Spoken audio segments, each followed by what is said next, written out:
ఈ condition of the road కూడా ఈ యాక్సిడెంట్ జరగడానికి కారణమైందని వాళ్ళ ఒపీనియన్ ఫోరెన్సిక్ ఎక్స్పర్ట్స్ ఇచ్చారు. తర్వాత ఈ కారు గుంత కూడా చూస్తే 7 ఫీట్ ఆల్మోస్ట్ పైనుంచి చూస్తే 7 అడుగులు ఉంది. అది ఒక అర్ధచంద్రాకారంలో ఉంది.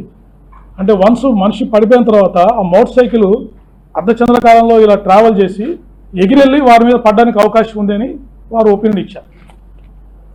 కండిషన్ ఆఫ్ ద రోడ్డు కూడా మోటార్ సైకిల్ ఎందుకు పైన పడింది, వారి మీద పడింది అంటే వచ్చిన తర్వాత జారారు, పడిపోయారు. ఆ కండిషన్ ఇట్లా కారు షేప్లో ఉండడం వల్ల మోటార్ సైకిల్ ఎగిరి వారి మీద పడింది. అది మనకి ఫోరెన్సిక్ ఎక్స్పర్ట్స్ ఇచ్చిన ఒపీనియన్. నెక్స్ట్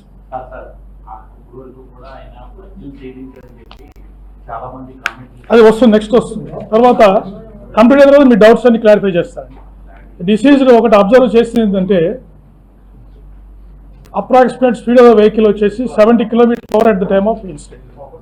అంటే మనం ఎలా క్యాలిక్యులేట్ చేసాము, distance between toll plaza and time taken to travel between the distance between the toll plaza and time taken to cover the distance. దాని మీద మనం అప్రాక్సిమేట్ స్పీడ్ క్యాలిక్యులేట్ చేసాం. అంటే at the time of incident వాళ్ళు దాదాపు 70 km/h వాళ్ళు travel చేస్తారు, which is a high speed for the 2-wheeler. Next తర్వాత ఈ యాక్సిడెంట్ వెహికల్ని అంటే ఏదైతే సస్పెక్ట్ వెహికల్స్ ఉన్నాయో వాటిని ఫోరెన్సిక్ ఎక్స్పర్ట్స్ ఎగ్జామిన్ చేశారు. టీమ్ ఆఫ్ ట్రాన్స్పోర్ట్ ఆఫీషియల్స్ అంటే డిటిఓ గారు, ఒక ఎంబీఐ, ఏఎంఐ ముగ్గురు ఎగ్జామిన్ చేశారు. టీమ్ ఆఫ్ ఫోరెన్సిక్ ఎక్స్పర్ట్స్ ఆ 4 వెహికల్స్ ఏం చేసి అంటే ఏదైనా ఒక యాక్సిడెంట్ జరిగినప్పుడు ఒక వెహికల్ ఇంకో వెహికల్ గుద్దినప్పుడు దీనికి ఉన్న పెయింట్ దానికి తగులుతుంది, దానికి ఉన్న పెయింట్ ఈ వెహికల్కి తగులుతుంది. కొలిజన్ జరిగినప్పుడు ఎక్స్చేంజ్ ఆఫ్ ఆబ్జెక్ట్ జరుగుతుంది. వారు క్లియర్గా చెప్పారు there is no paint transfer అని చెప్పారు. తర్వాత ట్రాన్స్పోర్ట్ ఆఫీసర్స్ ఎగ్జామిన్ చేసి డిసీజ్డ్ వెహికల్ 4th గేర్లో ఉందని చెప్పారు. 4th గేర్ అంటే ఏంటి, హై స్పీడ్లో వారు వెళ్తున్నారని ఇండికేషన్. లేదా హెడ్ లైన్ పని చేయట్లేదు అని ఇచ్చారు, అంటే ఆల్రెడీ మనకి డ్యామేజ్ అయినట్టు మనకు అంతా క్లియర్గా తెలుస్తూ ఉంది, పని చేయట్లేదు. ఇంకోటి ఏంటి, హెడ్ లైట్ డ్యామేజ్ అయింటే అక్కడ డెబ్రిస్ ఉండాలి, అద్దాలు పగిలిపోయినట్టు హెడ్ లైట్ ఒక అద్దాలు అన్ని అక్కడ సీన్ ఆఫ్ ఇన్సిడెంట్ దొరకాలి. కానీ no headlight assembly debris at the scene of incident, అది క్లియర్గా వారు చెప్పారు. అంటే ఎక్కడో డ్రా అయిపోయింది. Headlight fuse was blown off, అంటే యాక్సిడెంట్ జరిగినప్పుడే ఆ ఫ్యూజ్ బ్లోన్ ఆఫ్ అయిపోయింది. No paint transfer, no metal deformation, no signs of contacts with other vehicles. It's very very clear, ఇక్కడ యాక్సిడెంట్ కాలేదని వారు క్లియర్గా చెప్తున్నారు.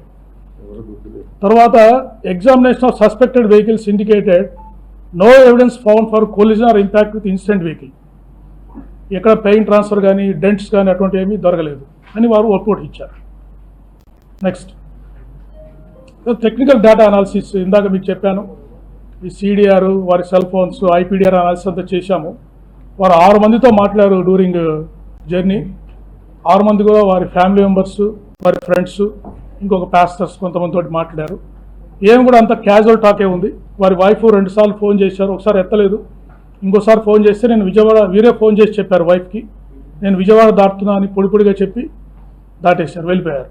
సో ఆ 6 మెంబర్స్ కూడా మేము ఎగ్జామిన్ జరిగింది. తర్వాత అదర్ సైడ్ లొకేషన్స్ కూడా, అదర్ సైడ్ కాలర్స్ కూడా ఎగ్జామిన్ చేశాము. వాళ్ళు చెప్పిన ఎక్కడున్నారని చెప్తే ఆ లొకేషన్ కూడా వాళ్ళ స్టేట్మెంట్స్ మన టాలీ అయ్యింది. 6 యూపీఐ పేమెంట్స్ చేశారు డ్యూరింగ్ జర్నీ.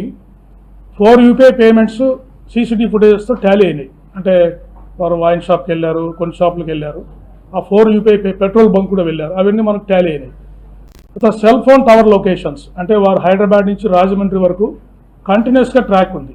టైం లైన్ విజయవాడలో బ్రేక్ అయ్యారు, 3 డేస్ అక్కడ 3 అవర్స్ అక్కడ ఆగింది. మళ్ళీ జర్నీ కమెంట్స్ అయ్యి టవర్ లొకేషన్స్ అన్నీ కరెక్ట్గా వచ్చాయి మనకి. ఇంకోటి ఏంటంటే 12th to 13th మార్చ్ కూడా వారు ఇక్కడ స్థలం ఖరీదు గురించి వారు వచ్చారు.